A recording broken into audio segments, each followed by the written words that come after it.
Hi everyone, thanks for watching. Today we have Simone Heyward with us. Simone and I went to college together, and Simone was a softball player. She was very active in FCA, Fellowship of Christian Athletes, and that's kind of where she and I met. And so today, Simone is just going to talk to us about what passion looks like in her life and how God has led her through that, how God has um, just what that story looks like for her. And so, Simone, welcome. Thank Thanks for you. speaking with us today. I'm so excited.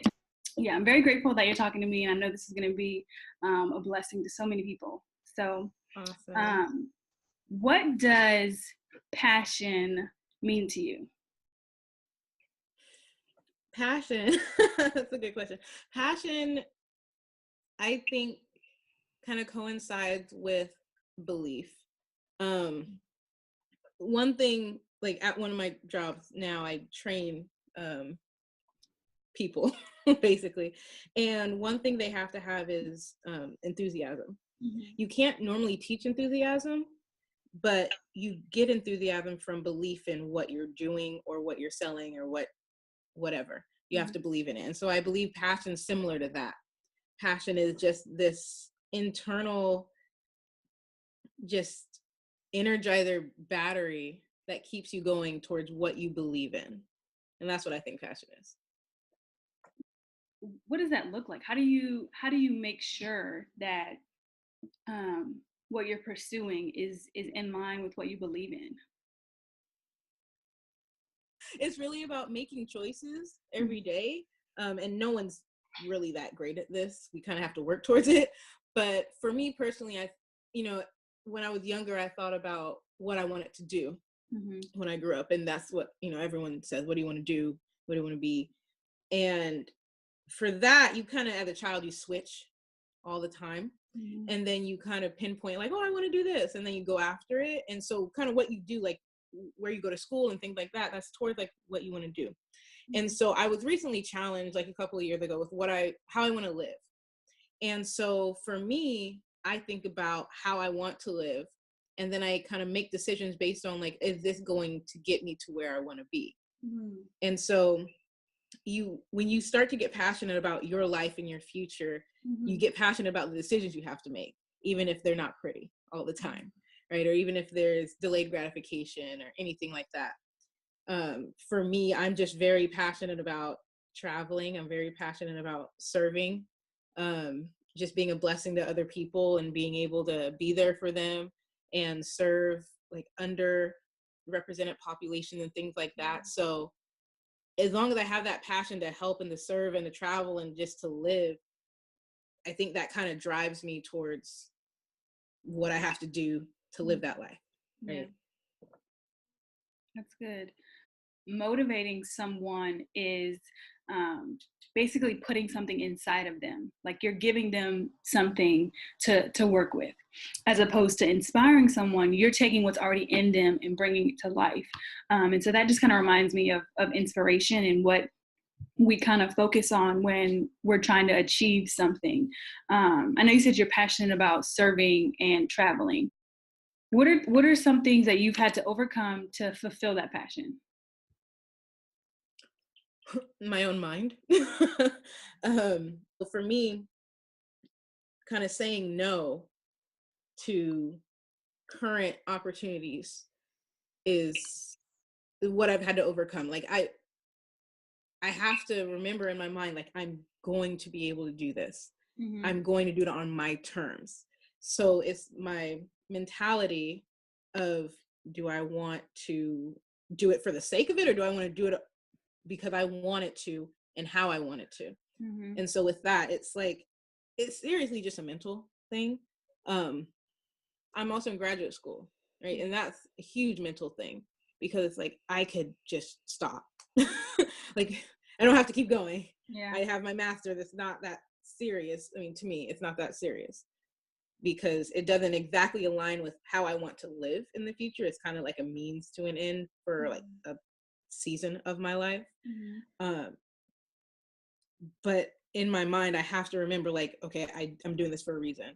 I'm Yeah. doing it for a reason. I'm doing it for a reason. I'm doing it for a reason. And when it gets really tough, it's like, okay, well, You can quit now and you can do whatever, or you can keep going and you can get the blessing that you originally saw for your life. So it's a real big mental thing for me. I've always kind of had grit though, so it's not too hard. I know a lot of times we deal with a lot of negative self-talk and a lot of just like self-doubt, things that are in our own heads, things that we have basically chosen to accept that aren't necessarily true about ourselves. How do you overcome that, I guess, mental self-sabotage? I'm still not that good at it. I mean, that happens to everybody, happens at any time.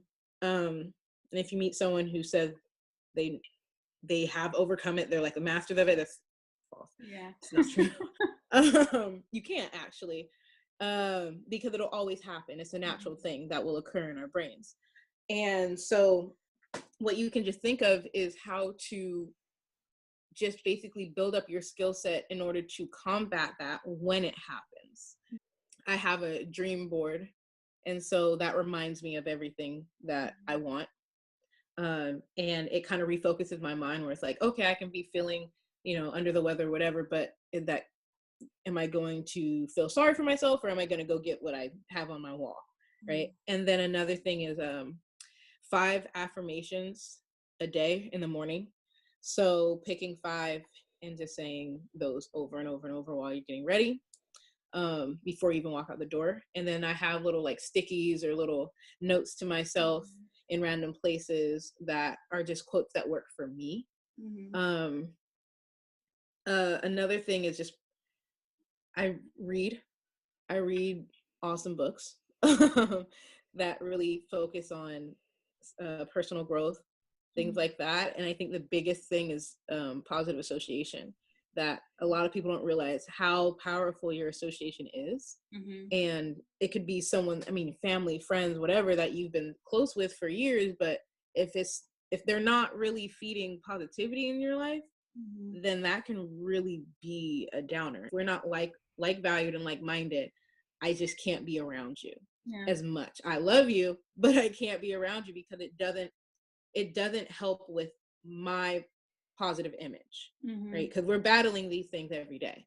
And if you can't be around people that are going to know how to help you with that, then it's not going to help. No matter how many books you read, no matter how many dream boards you have, no matter how many affirmations you have, it's not going to work.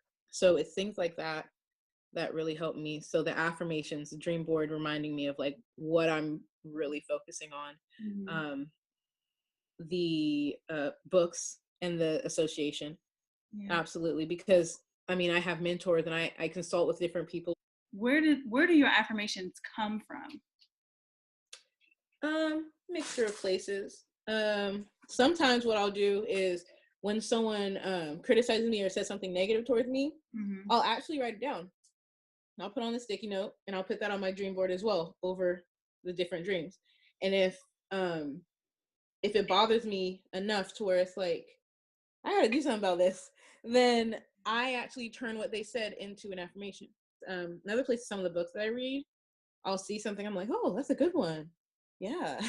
Or like a speech that I hear, or sometimes it'll be random verses where I'll think about how it applies to my life and I'll make it an affirmation for me. So different things like that. Proverbs 31 is my absolute favorite. Well, the whole thing is my favorite, but Proverbs 31, 10 through 31, just hands down the best. So some of them come from that directly. Last year or so, I did go through a bout of depression, and I wouldn't say it was like it might have been diagnosable, but what was difficult with that is I've had, it's long or chronic passive suicidal ideation. And so with that, I never really thought of it as like, oh, I need to get help, because it was always passive. It was like, I'm just going through a hard time and then this happens. But for me, coming out of that, I knew I couldn't afford therapy, right? I didn't have time to do therapy because I had to work to go to school. and do afford things. So it was a matter of me trying to figure out, like, how can I combat this without paying for it, without taking time away, without doing other things. And so it was, for me, it was more, a little bit more serious than just, man, I'm feeling down. How do I change my mind? It was like, I don't want this for my life. I know this is not going to let me accomplish a single thing that I want to accomplish. So for me, I took it very, very seriously. And that's why I was so diligent in trying to figure out what works for me and trying to figure out a way to overcome it and just get past it. Wow, that's good. Because it takes you knowing yourself well enough to say, okay, I can't do this alone anymore. I need help. And the fact that you are so young and you're able, 'cause I think it's a lot of times we underestimate ourselves, and that's where a lot of our problem comes in because we don't we think that just because we're of a certain age or because we're women or because we're black or just these different things that we think that, oh, I'm not strong enough for that, or I'm not, you never really know until you have to do it, until you have to overcome that fear, that doubt, that insecurity. And so that's amazing that that you've grown that much, and you're still growing it. You're able to kind of walk in that space, and just be grateful for it, because that's awesome. Thank you. Of course. You talked about that difficulty and that difficult season that you went through. Did you rely on your passion to get through that? And if so, how did that kind of help you move to where you are now? To be honest, my passion died during that time.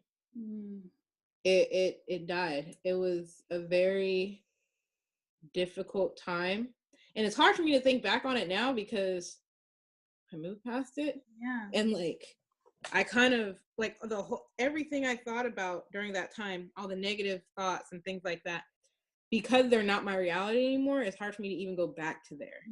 I understand. But my passion didn't help me get through, but my passion helped bring me out of it. Because once I was reminded of that, what I did was I made sure to stay in contact with my mentor. I was like, hey, I'm feeling this way.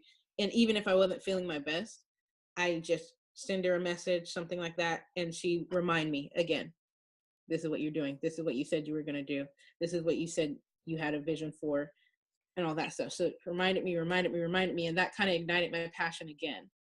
And so once I got the passion back for what I wanted to do, that's when I was like, what am I doing? And that's how I got out of the rest of it. So during that time, passion was gone. It was gone. But coming out of it after having that reminder, then that's what helped get me through it, and it's pushing me right now. And I have so much momentum and so much motivation that my passion that's what's driving me now. How do you feed your passion? The books, the consulting, I'll listen to audios of people who are just phenomenal, people who have achieved great success for themselves and their families, people who are like-minded and like-valued like me, people who are big on family, big on serving others, just being around a positive association, and my dream board, that's big. Reminding myself, so what my mentor did for me, I do for myself now, remind myself of what I said I was going to do. And so that kind of feeds it now. And sometimes what I'll do is it's called dream building. And so what I want in the future, I'll either like just take an hour or two and I'll look things up, and I love drawing and I love designing things. So I want to be able to build my own house or customize my own house.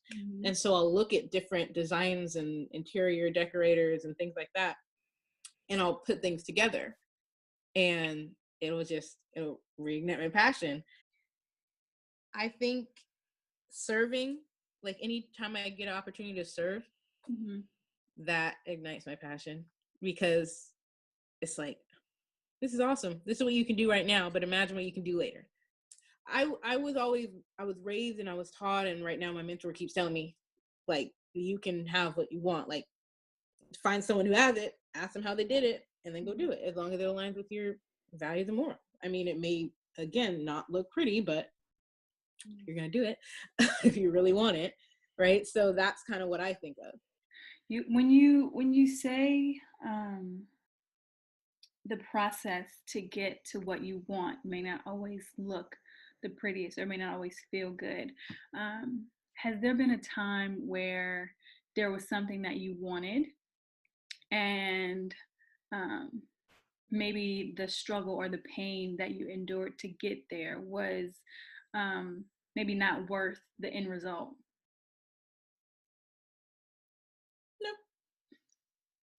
No. Mm-mm. No. I can't think of anything, because if there was something that I wanted, the pain and the struggle will never be the thing that stops me. Mm. It's the what I want that would stop me. If I think about it and then I reevaluate it, I'm like, wait, why do I want this? It's more of that keeps me from doing it. What is